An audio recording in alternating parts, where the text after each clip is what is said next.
शैतानरजीम बिस्मिल्लाहिर्रहमानिर्रहीम। आज हम कानून शहादत ऑर्डर 1984 के दो अहम आर्टिकल्स को डिस्कस करेंगे, जो कि आर्टिकल 15 और आर्टिकल 16 है। तो लेट्स स्टार्ट के जो आर्टिकल 15 है वो क्या कहता है। Witness not excused from answering on ground that answer will criminate. अब पहले इस लैंग्वेज का मतलब हम समझ लें। वो कहते हैं कि कोई भी विटनेस किसी सवाल का जवाब देने से एक्सक्यूज़ नहीं कर सकती अगर उसे बेशक इस चीज़ का खौफ भी हो कि ऐसी विटनेस देना उसे मुजरिम ठहरा सकता है। अब ये जो उससे क्वेश्चंस किए जा सकते हैं वो किस नौइयत के हो सकते हैं और किन चीज़ों को डील कर सकते हैं, ये हमारी बेसिकली इसके अंदर मैंने एलिमेंट्स निकालने की कोशिश की है। ये एलिमेंट्स हमारी बेयर एक्ट की ही लैंग्वेज है, कोई दूसरी चीज़ इसमें ऐड नहीं की गई, क्योंकि हमारा मेन मोटिव यही होता है कि हम बेयर एक्ट की सेंस को समझ सकें। इसमें क्वेश्चंस कौन कौन से पूछे जा सकते हैं एक विटनेस से। वो मैटर इन इशू से रिलेटेड हो सकते हैं, किसी सूट से रिलेटेड हो सकते हैं, कोई सिविल मैटर से रिलेटेड हो सकते हैं और क्रिमिनल प्रोसीडिंग से रिलेटेड हो सकते हैं। अब हमने जिस तरह से इस आर्टिकल में पढ़ा है कि जी कोई शख्स इस चीज़ के डर से जवाब ना दे सवाल का कि अगर मैंने इस चीज़ का जवाब दिया तो मैं तो खुद मुजरिम ठहराया जाऊंगा। तो इसमें क्या सिचुएशन हो सकती है, किस किस्म की क्रिमिनेटिंग हो सकती है। पेनल्टी हो सकती है, for feature of any kind, यानी कि उसे इस चीज़ का डर होगा कि भाई मुझे सज़ा मिल जाएगी या मेरी प्रॉपर्टी या मेरी चीज़ें फॉरफिटेड कर ली जाएंगी, जब्तगी में ले ली जाएंगी। तो वो कहते हैं कि विटनेस से जब क्वेश्चन किए जाएंगे तो उसे उसका आंसर देना है। अब जो हम बेरेक्ट रीडिंग पढ़ते हैं, उसकी लैंग्वेज पढ़ते हैं, हमें पता चलता है वहाँ पे जो वर्ड यूज़ हो रहा है वो शेल है। ठीक है। A witness shall not be excused from answering any question as to any matter relevant to the matter in issue in any suit or any civil or criminal proceeding upon the ground that the answer to such question will criminate or any tend directly or indirectly। अब यहाँ पर दो expressions और भी use होते हैं, directly भी और इनडायरेक्टली भी। अगेन वर्ड बोलती हूँ, डायरेक्टली भी और इनडायरेक्टली भी। To or directly or indirectly to expose such witness to penalty or forfeiture of any kind। अब ये चीज़ आ जाती है। अब इसके अंदर एक छूट भी है, एक्सेप्शन भी है, जो कि हमारे बेयर एक्ट के प्रोवाइडेड में दी जाती है। वो क्या, वो पढ़ते हैं। उसमें ये चीज़ लिखी है कि provided that no such answer which a witness shall be compelled to give shall subject him to any arrest or prosecution or be provided against him in any criminal proceeding except a prosecution for giving false evidence by such answer। वो ये कहते हैं कि जब इससे कोई question पूछा जाता है तो इसको ना तो अरेस्ट किया जाएगा, ना इसके खिलाफ कोई प्रोसिक्यूशन डेवलप्ड होगी, ना कोई क्रिमिनल प्रोसीडिंग स्टार्ट होंगी, ना ही अगर उसके पहले कोई क्रिमिनल प्रोसीडिंग्स थी, कोई मुकदमा चला था, तो उसकी बुनियाद पे उसे अब पकड़ा जाएगा। यानी कि ताज़ा मामला है, उसे ऐसे ही डील किया जाएगा, और अगर वो गवाही देने के लिए आ ही गया है तो उसको इस तरह से ट्रीट नहीं किया जाएगा। लेकिन एक एक्सेप्शन इस लॉ की भी है, इस रूल की भी है। वो कहते हैं ना कि जहाँ पे कोई जनरल रूल होता है वहाँ पे उसकी कोई ना कोई एक्सेप्शन भी होती है।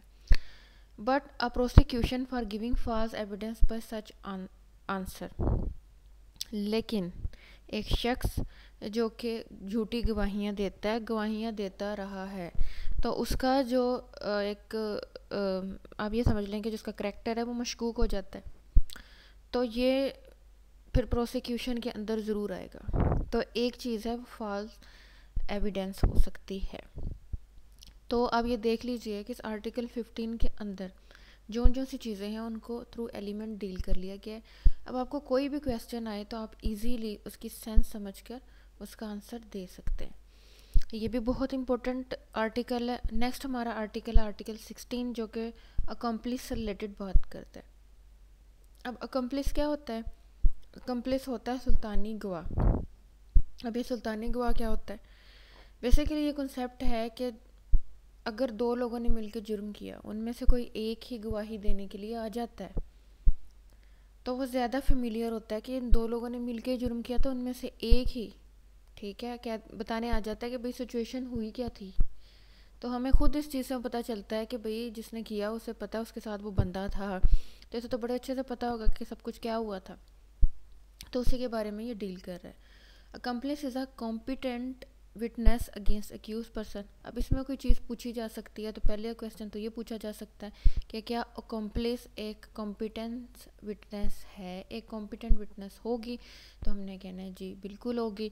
अब वो पूछ सकते हैं कि इसके अगेंस्ट, तो हम कहेंगे अक्यूज पर्सन के अगेंस्ट। अच्छा, अब इस रूल के अंदर भी एक्सेप्शन है, पूछा जा सकता है, but no in case of हदूद और हद।